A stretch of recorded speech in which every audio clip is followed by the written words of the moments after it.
Willkommen zurück. Heute reisen wir durch die Geschichte von World of Warcraft. Wir klappern alle Housing-Händler aus Classic, Burning Crusade und Ward of the Lich King ab. Wichtig, viele dieser Händler bieten ihre Waren erst nach bestimmten Quests oder Erfolgen an. Ich blende euch bei jedem Standort direkt ein, für welche Fraktion er gedacht ist und was ihr vorher erledigen müsst. Wir starten in der brennenden Steppe. Bodruk ist für beide Fraktionen da, aber erst, wenn ihr die Quest Rückkehr von Kishan auf der Allianz-Seite oder Rückkehr zu Ariok bei der Horde abgeschlossen habt. Meine Empfehlung für euch, questet hier komplett durch. Das ist auch hilfreich für ihr später in der sengenden Schlucht.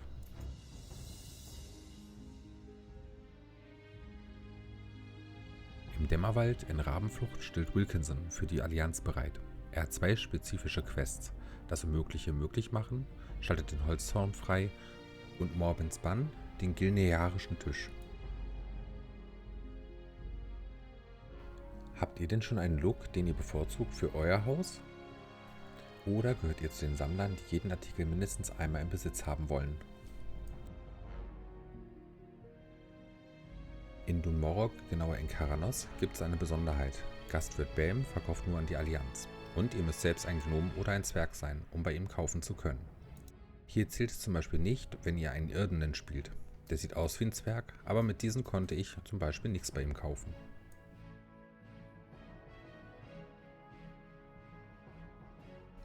Bei dem Goblin Axel in den Marschen können beide Fraktionen zuschlagen. Sein Highlight: der ganz sicher echte, keinesfalls gefälschte Kopf der Brutmutter. Wenn ihr mich fragt, hört sich das für mich zu 100% nach dem Original an. Also greift zu!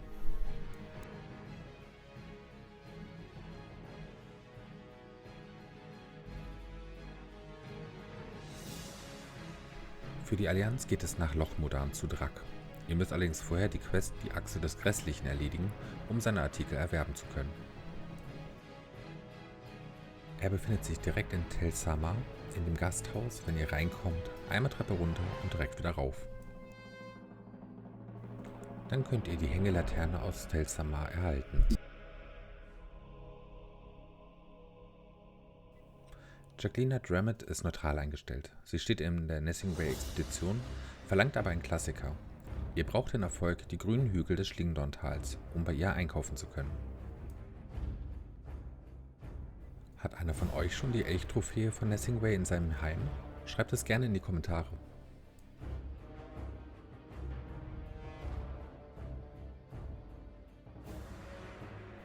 Fiona ist eine kleine Herausforderung. Sie hat 6 Standorte, sucht auf der Karte am besten vorher nach ihrem Wagen.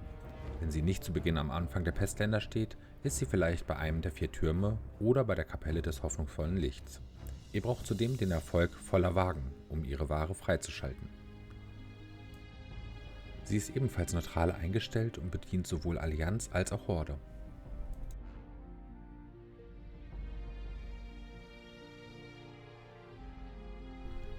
Hier ein kleiner Tipp, bevor ihr lange sucht in den Schwarzwaldstiefen. Nutzt die Maulwurfmaschine in Stormwind bei der Botschaft, um direkt zur richtigen Schwarzwaldstiefe zu gelangen. Seid ihr angekommen, lauft nach oben in die Bar, die ich euch hier markiert habe auf der Karte, und redet mit Stöpsel.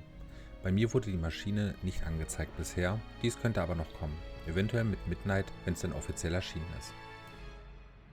Stöpsel ist nur für Allianzspieler zugänglich, da diese Maulwurfsmaschine mit den Dunkeleisenzwergen zusammenhängt.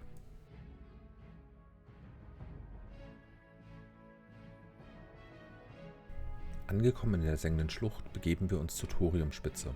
Hier wartet Burninade. Er ist für beide Fraktionen verfügbar. Er bietet 2 Items an die Quest die Unterstützung des Bergfürsten und Willkommen in der Bruderschaft gebunden sind.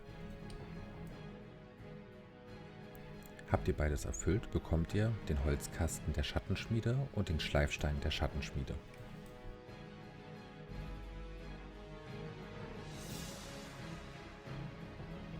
Dieser Händler der Verlassenen ist nur für die Horde-Fraktion erreichbar.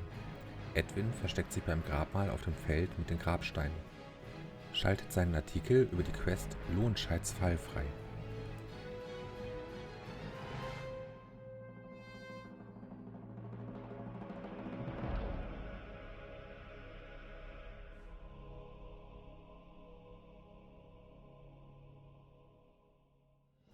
Für die Allianzspieler, die schon lange nicht mehr im Hafen von Menethil waren, Lohnt es sich vorbeizuschauen, gerade wenn ihr schon lange ein Regal für eure Angeln sucht. Stuart Fleming steht auf dem rechten Steg im Hafen und verkauft euch davon eins.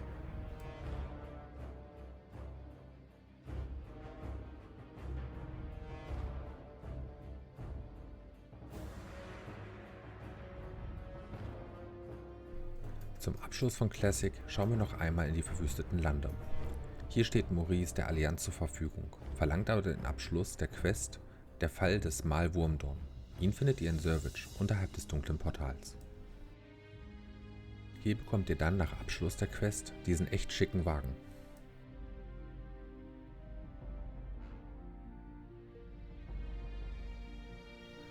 Machen wir weiter mit Burning Crusade. Hier findet sich aktuell nur ein Händler auf der Liste. In den Geisterlanden, die zukünftig mit der Midnight-Erweiterung wieder den Namen Immersangwald tragen, wartet der Versorger Friediger. Er ist nur für die Horde da und ihr müsst in Tristessa euren Ruf auf ehrfürchtig haben. Sobald ihr euren Ruf auf ehrfürchtig habt, könnt ihr 2 Artikel erwerben. Einmal die Handwerksschmiede der Sindorei und einmal das Schlafsofa der Sindorei.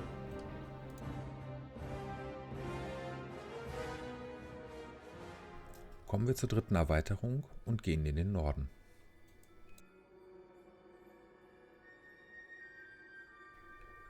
Im Norden treffen wir den Murloc oder so ähnlich. Nicht unweit von diesem Murloc befindet sich ein weiterer NPC, bei dem ihr eine Quest annehmen könnt. Erfüllt diese Questreihe, um mit dem Murloc reden und handeln zu können. Kleiner Hinweis, laut WoW Head ist sein Artikel aktuell noch nicht im Spiel. Wir blenden ihn euch hier aber schon einmal als Vorschau ein. Für die Allianz wartet Förster Drach in der Amatan-Hütte. Er schaltet sein Housing-Angebot erst nach der Quest Tut eure Pflicht frei. Wenn ihr das gemacht habt, könnt ihr hier das nagelneue, hochmoderne, hölzerne Plumpsklo erwerben.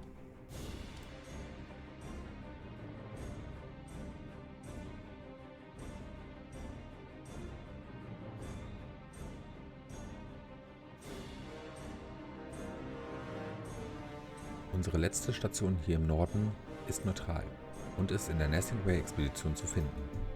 Proviantmeisterin Bolian setzt für ihre Waren den Erfolg der Schnee von Nordend voraus. Das war die komplette Tour durch die alten Erweiterungen.